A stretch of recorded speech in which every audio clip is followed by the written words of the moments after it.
C'est trop drôle. Une boîte aux lettres à paillettes rouges. C'est la discothèque ou quoi? Eh oui, mon petit Nino, nous voilà bien arrivés à l'étage dédié à l'art. Comme tu viens de le voir, les artistes se sont emparés des objets liés au monde de la poste pour en faire des œuvres d'art. Une boîte aux lettres qui devient une œuvre d'art. Ah mais ça c'est génial. Tout peut devenir art, mon petit bonhomme. Regarde ces grands sacs en toile pour porter les lettres. César, un grand artiste, les a pris pour en faire une belle création digne des plus grands tableaux. Mais pourquoi tous les objets de la poste les ont intéressés pour faire leurs œuvres? Ah, très bonne question. Parce que le monde postal fait tellement partie de notre vie depuis si longtemps. La boîte aux lettres est dans nos rues. Le facteur rentre dans nos immeubles, les lettres dans nos foyers, c'est notre quotidien à nous tous. Et ça nous relie les uns aux autres. Mais viens, ce que je voulais te faire découvrir, c'est le mail art. Regarde-moi, regarde. Waouh! Mais c'est magnifique, toutes ces enveloppes décorées.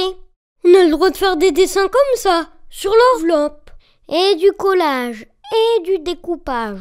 On n'arrive presque plus à lire l'adresse. Et le timbre, il n'est pas à sa place. Eh oui! C'est le principe même du mail art, l'art de la lettre. C'est un mouvement artistique qui est né dans les années 1960 aux États-Unis. L'idée, c'est de s'envoyer de l'art par la poste. On s'en fiche un petit peu de ce qu'il y a à l'intérieur de l'enveloppe. C'est l'enveloppe qui est importante et toutes les idées les plus créatives sont bienvenues. Il y en a même un qui a envoyé un oiseau en origami. L'adresse était écrite sur des ailes. Et même, il y a un artiste qui a envoyé une chaussure par la poste. L'adresse et le timbre étaient sur la semelle. Ah, Camille, vous voilà. Oui, je suis désolée. Je n'ai pas pu résister à l'envie de vous rejoindre. Le mail art, c'est tellement magique. Tu sais, Nino, celui qui a inventé ce mouvement, Ray Johnson, l'a fait parce qu'il trouvait cela trop dommage que l'art soit enfermé dans des musées, des galeries d'art. Il s'est dit qu'il y avait beaucoup de monde sur Terre qui n'avait pas forcément la possibilité d'aller dans ces lieux artistiques, car ils étaient trop chers ou trop loin. Alors, il a décidé que c'était l'art qui allait venir chez les gens grâce à la poste. L'art qui voyage, l'art qui n'a plus de frontières. Car on a tous besoin de voir des œuvres. Cela fait tellement du bien. Mais oui, tout le monde n'a pas la chance d'avoir un grand-père qui emmène son petit-fils dans les musées. Je ne vois pas où tu veux en venir. Je connais une petite fille d'ailleurs qui s'appelle Lisa. Et je crois bien que le mail art lui a sauvé la vie. Ah, là tu exagères un peu, Camille. Non, à peine. Je te raconte son histoire? Je t'écoute. Et moi aussi. Mon histoire est un peu triste au début. C'est donc l'histoire de Lisa, qui avait 6 ans et était atteinte d'une grave maladie. Elle devait alors rester à l'hôpital Necker. C'est un grand hôpital, pas loin d'ici, un hôpital pour enfants. J'ai rencontré Lisa, car je venais souvent voir les enfants là-bas pour faire des petits ateliers ou raconter des histoires. Lisa m'a beaucoup touchée, car elle se sentait si seule. Elle n'avait pas le droit à beaucoup de visites. Elle n'arrêtait pas de me dire qu'elle trouvait sa chambre si triste, si blanche, et qu'elle s'ennuyait tellement. Mais Lisa avait un grand frère, Paul, qui avait lui 9 ans. Il aimait sa petite sœur plus que tout au monde, et la savoir triste et seule était insupportable. Un jour, Paul est venu avec sa classe au musée ici, et il a découvert, comme toi aujourd'hui, le mouvement du mail art. Il a trouvé cela génial. Et ça lui a donné une très bonne idée pour sa petite sœur. Le lendemain de sa visite au musée de la Poste, il est allé voir un voisin dans sa rue qu'il connaissait très bien. Ce voisin s'appelait Jean-Loup et était un artiste connu. Il avait un immense atelier. À l'intérieur de cet atelier, il créait à tout va des grandes sculptures faites à partir de matériaux de récupération, bidets, chaises en paille, pneus, des peintures monumentales représentant des animaux imaginaires ou alors des tout petits personnages en papier mâché. Il était vraiment un touche-à-tout. Paul a expliqué à Jean-Loup que sa petite sœur était à l'hôpital pour plusieurs mois et qu'elle s'ennuyait toute seule là-bas.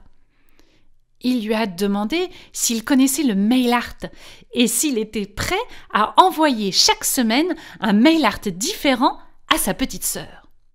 Jean-Loup lui répondit « Mais quelle magnifique idée que tu as là, Paul! Le mail art, c'est formidable! C'est pour un artiste un vrai défi! Je serais très honoré d'envoyer une œuvre à ta sœur chaque semaine. » Paul était aux anges. Il savait que sa petite Lisa aimait beaucoup les peintures et les sculptures de Jean-Loup. Elle admirait cet artiste. C'est lui qui lui avait donné le goût de dessiner. Une semaine après, Lisa reçut à l'hôpital une première enveloppe décorée. Il y avait des grandes têtes d'animaux peintes.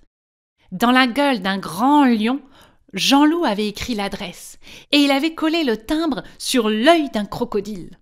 La petite fille était trop contente. Une œuvre d'un grand artiste, rien que pour elle, qui était venue jusqu'à son lit d'hôpital. Quel honneur! Elle accrocha l'enveloppe sur le mur de sa chambre, qui d'un coup était un peu moins triste.